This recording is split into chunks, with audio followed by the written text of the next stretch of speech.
They say investing in Indian pharma isn't for the faint-hearted. Prices can soar on a single US FDA clearance or crash overnight on a compliance letter. But behind the volatility lies a sector deeply linked to India's future: global generics, complex therapies, domestic healthcare demand, and the promise of innovation. Our guest today has made a career out of separating the signal from the noise. Aditya Khemka, fund manager at InCred Asset Management, isn't just a fund manager. He's widely followed for his sharp, sometimes contrarian takes on Indian pharma and beyond. With over 16 years of experience in the healthcare business and investment space, he has worked in the United States, European Union, Latin America, and in India across companies such as Glenmark Pharma, Lehman Brothers, and Nomura. He is well known as a top performing healthcare fund manager in India, and currently his InCred Healthcare PMS has been consistently ranking among the top PMSs in India as per rankings published by PMS Bazaar. In this conversation, we'll ask him what really drives this market, where investors go wrong, and why he thinks the next decade might look very different from the last. So, whether you're a retail investor, an HNI, or just someone curious about what's really happening in Indian healthcare, stay with us. Hello, Aditya. Welcome to Ask InCred. Hi, thanks for having me. So, I think, of course, we'll have to kick it off by talking a little more about the pharma and healthcare sector. From whatever I've heard a lot from most of the fund managers today, everyone seems to be creating some amount of focus around pharma healthcare. So tell us a little more about whether the valuations are still it's still undervalued overall, or what is the reason that people are still thinking that it's a cheap. What are your views on it? No, I think the focus on pharma and healthcare is not really coming from valuation standpoint. I think it's coming from what's happening in the rest of the market. If you see discretionary consumption per se has not really picked up. So Nifty 50 companies, 60-70% of the Nifty 50 weight is in companies which are exposed to discretionary consumption. That includes your banks, your autos, your auto ancillaries. And when this happens, and discretionary consumption growth just isn't there because personal taxation has gone up. So disposable income of individuals have come off because of higher personal taxation. And hence, fund managers are forced to look beyond discretionary consumption. Stocks and healthcare and pharma being a sector which has always been non-discretionary consumption. You don't look at whether GDP growth is 15% or 2%. You don't look at whether inflation is 10% or 2% when you spend on healthcare. If you have to spend on healthcare, you just do. And that's why I think the focus now for most fund managers is shifting to pharma and healthcare because they're not being able to make money in the other buckets, which has a discretionary element to it. Which brings me to a very important question. I mean, given the size of our demographic advantage, the way India is growing, do you think we can make a global giant pharma company like, say, the Pfizer's or the Johnson and Johnson? Why is it that India has not yet reached that scale? Sure. So there are two parts to that question. Let me answer it in two parts. Number one, what's the future of Indian healthcare and pharma? And number two, whether we can create a giant like a Pfizer or J&J.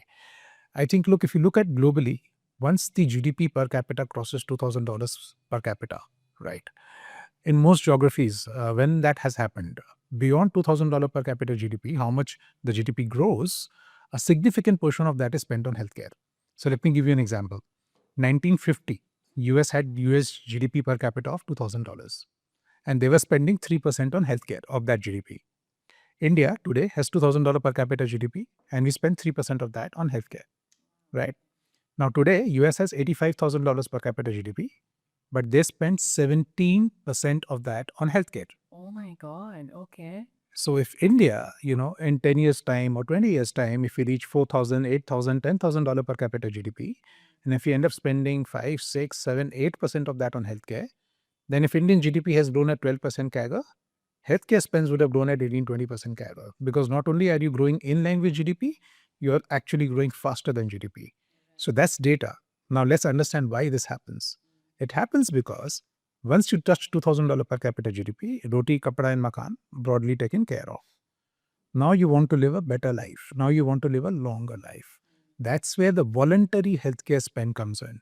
See, what's happening in India today is we are not doing voluntary spend on healthcare. We are doing involuntary or involuntary spend on healthcare, which is when you fall ill, you go to a doctor, you take medicines, you get treated.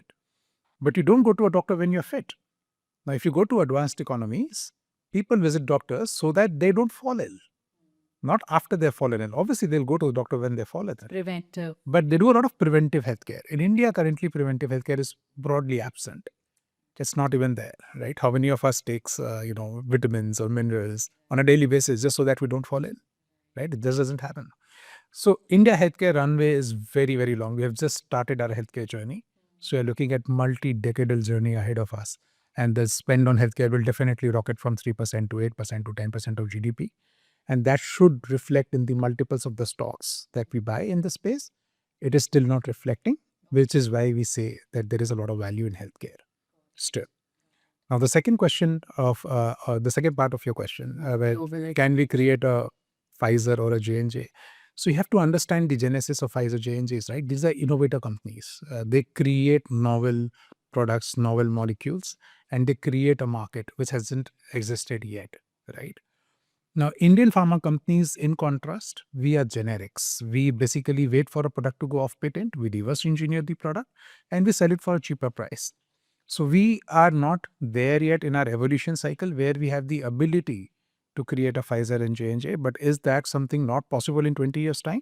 Definitely not. We may be able to create one, but we are 2, 3 decades away from that juncture. Lovely. I think an interesting insight.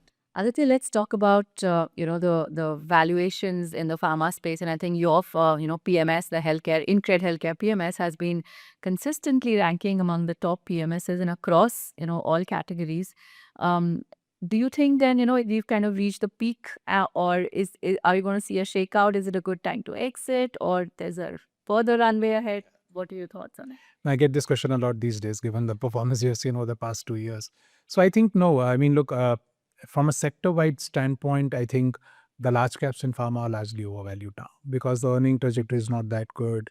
There are product-specific opportunities that they're encashing, and these product-specific opportunities will expire next year. So the cash flows will dry up, and the valuations will look expensive.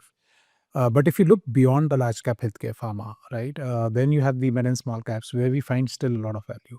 See, Radhika, understand that the way large, mid, and small are quantified is very, very difficult to understand.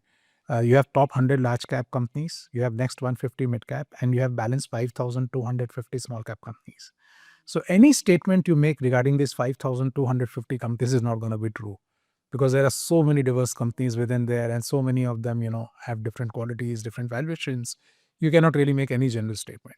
So our job as PMS fund managers largely lies in, trying to find value across the spectrum. But we today are able to identify more value in these 5,250 companies than we are able to identify in the first 250 companies.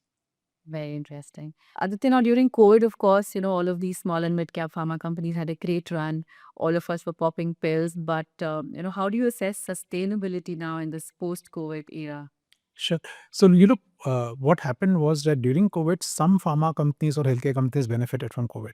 Specifically, let's say the diagnostic companies that were doing RT-PCR tests, antigen tests, right?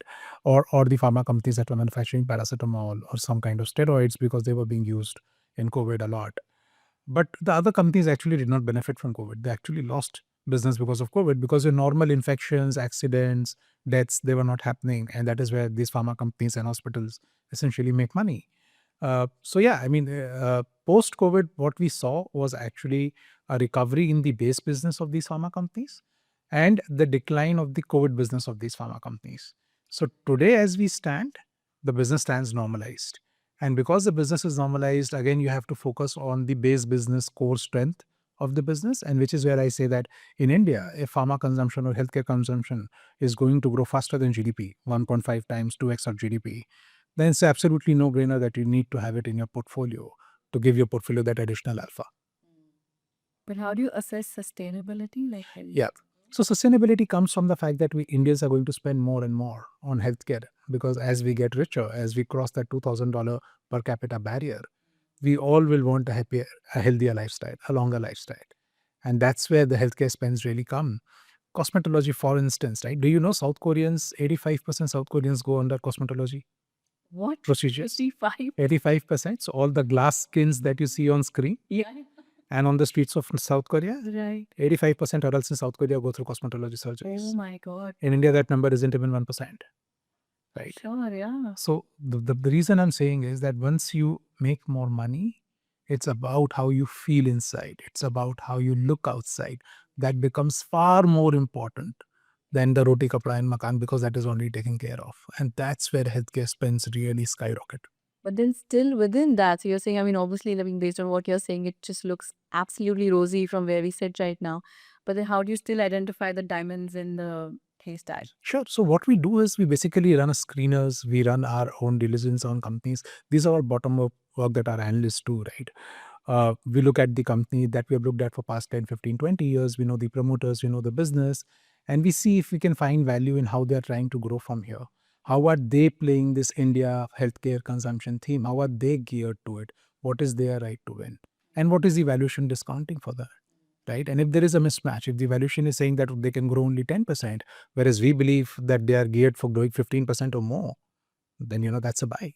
So you would say healthcare pharma is more of a secular theme right now? Absolutely. If you're betting on the Indian healthcare consumption theme, it is absolutely secular, not now, for the next 2, 3 decades. It is a secular theme. But if you're focused on companies that are selling to US, reverse engineering their products, then there will be cyclicality, because then you're not betting on India, you're betting on US. And then US is a mature market with its own bouts of volatility. These stocks will see that volatility, come what may. So we don't do that in our portfolio, and which is why our portfolio tends to be more secular and has performed better than other portfolios. Fantastic. What's, I think, one but area, right, especially for retail investors, what would be your one advice when it comes to, they keep chasing the next big multi-bagger? You hear so many financial influencers today talking about the next big idea. What would be your advice to retail investors in this kind of? Look, for the absolute retail investor who is busy with his life, right? He's either working a job for 12 hours or is managing his own business for 10 hours or 12 hours. I think passive wealth management is the best way to go, where, sort of you let your IFA recommend to you which mutual funds or PMSs or AIFs are best for you.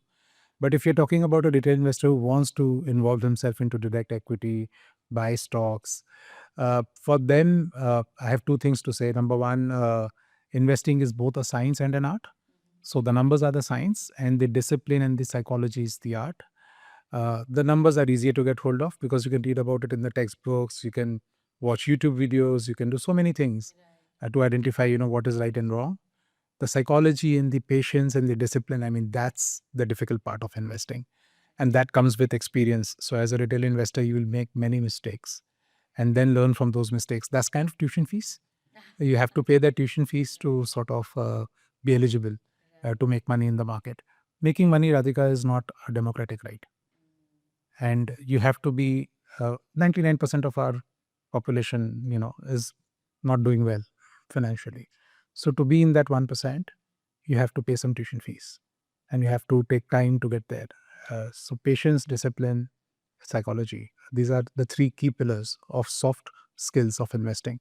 The hard skills are in the numbers, in the Excel sheets and the... Perfect. Yeah. Talking about discipline, right? But have you ever made an investing mistake in your career? I mean, let's talk about your Absolutely. experience. Yeah. No fund manager will ever claim that he has not made his mistakes. We have all paid our tuition fees here. So yeah, we have made multiple mistakes in the journey, and Tell us about one example. absolutely, I won't name the stock because that will be something different. But look, we were invested in a company where they were about to set up a lot of capacity for injectable manufacturing, and injectables at that time were in shortage globally. And this company was already, in the process of setting up the capacity. And once they've set up the capacity, they should have been able to commercialize it. Uh, but what happened is, once we bought the stock, hoping that they would set up the capacity and then commercialize and earnings will grow, the company just suddenly decided to sell their injectable facility to some third party. And this company suddenly had a lot of cash, but no manufacturing business and no earning growth. And the stock just tumbled after that. So, what we learned from that is that you need to judge the management better. Certain managements, Adhika, are keen on building a business, creating a legacy. Certain managements are more keen on making money, having a shorter term view on how much capital they can raise or how much richer can the promoter get. So there were lessons to be learned from that disaster. But we had such a disaster in the past, and but not at InCred. This was pre-InCred. But yeah, I have paid my tuition fees to be short. Yeah, I did. Lovely. I think that example also talks to your point about it being more of an art and not a science. I think these things are so subjective, qualitative. Uh, how has your framework for picking stocks changed over the last decade, if it has? Yeah, it has, certainly has. A lot of things has to be more refined. So we were always say everybody knows that the management quality is important when you're looking at a company or a stock. But how do you judge the management quality? Are there qualitative factors, quantitative factors that you can look at? And that's an area where we've done a lot of work over the past decade, and that has helped us in minimizing our error rate. Look, investing, everybody will get a few stocks wrong. If you invest in 10 stocks, you'd be quartile one fund manager in the world if 7 out of those 10 stocks make you money. You're quartile one. If 6 out of those 10 make you money, you're quartile two, right? So our effort has always been to minimize the error rate, to bring it down to 3, 2, if possible, 1 out of 10. And what we have learned is that over the past 10 years, we have refined our framework on how we evaluate managements, how we evaluate their intent, how we carefully, almost with a magnifying glass, look at their past as to how what they have done in the past, what they had promised, what they had delivered in terms of performance in the business. And we have also refined how we do our forensic accounting a lot. Um, India as a market, unfortunately, has a lot of degrees of freedom for accountants, and there is a lot of scope to window dress balance sheets, P&Ls. So, but the cash flow statement is relatively still very resilient. So we have, over the past 10 years, I shifted my focus from looking at the P&L balance sheet cash flow. The order has now become cash flow, balance sheet, and P&L. So one way to put it is, a senior of mine puts it, I have not named the senior, but he says that the P&L is a bride with a 2-hour makeup on her, and the cash flow is the girl once she has woken up in the morning. So you get to see what is, whereas in the P&L, you just don't know what's behind the makeup. Aditya, you spoke about, a lot of forensic accounting and a lot of attention to the, kind of due diligence that you do on all the companies part of your portfolios. How is AI are you deploying AI now? And do you think the entire investment team tomorrow can be replaced with AI? No, no. So let's go back to my answer where I said that investing is actually both a science and an art. So we are using AI. We are using tools like ChatGPT, Perplexity. These are AI tools that one can use while doing research. But you can only outsource the science a bit to the AI because one, these LLMs are still developing. They are not fully developed LLMs. And hence, even on the scientific side, we don't get an optimal output. We have to kind of cross check the output once we get it. But the art is still obviously far away, from the AI, and that is where our analysts and the fund managers and our roles come in, where we bring the art to the table. But yeah, I mean, we are using AI, and we believe that going forward, AI usage will go up. Will it be able to replace the manpower and the art? Absolutely not. Not in our view as of now. Fair enough. I think one question which everyone would love to know the answer to is, what does your personal portfolio look like? That's a good question. So I am personally invested in my PMS. I have no other holding other than my PMS. Really? Yes. So I have some gold ETFs, which is passive, and then I have my PMS. So that tells you that whatever money I make for my clients is what I make for myself. Fantastic. That's how. You make quite a lot of money. The portfolio is doing well. Yeah, it has done well for us. What's the last 1 year performance been like? For the focused healthcare portfolio, it is about 58% in the last 1 year.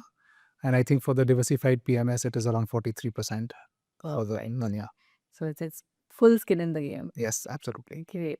So I think one closing question, I think, which is very important is, what would you say that there's the one principle or one metal model that all investors, whether retail or HNI, you think could benefit from when they go about investing their money? So I think investing is very simple. It is about buying low and selling high. What we observe in investor behavior is exactly the opposite. When it's selling, people believe in inertia. So when it's falling down, people sell. It falls down even more, they sell even more. By the time it touches the bottom, they are out of the market. And on the path, on the recovery, then they are just not able to buy, because it's very difficult for you as a individual to acknowledge a mistake that something I sold at 300 and now need to buy at 400. It's very difficult to do that. It may sound easy, but it's extremely difficult. And same happens on the opposite way, right? So when some things go up, investors believe will continue to go up for eternity. They keep buying at higher prices. And then, something you bought at 800, it's very difficult to sell at 600. Knowing that the 600 might go to 300, you still won't sell it at 600 because it's very difficult to acknowledge a mistake. So keep it simple. Investing is about a lot of patience, it's about a lot of discipline. And when we talk discipline and patience, we are talking buy low, sell high. So look, India as an economy is growing at 12-13% nominal GDP.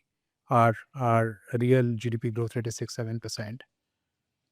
Even if you don't do anything creative, you still compound your wealth because the economy you are in is compounding, right?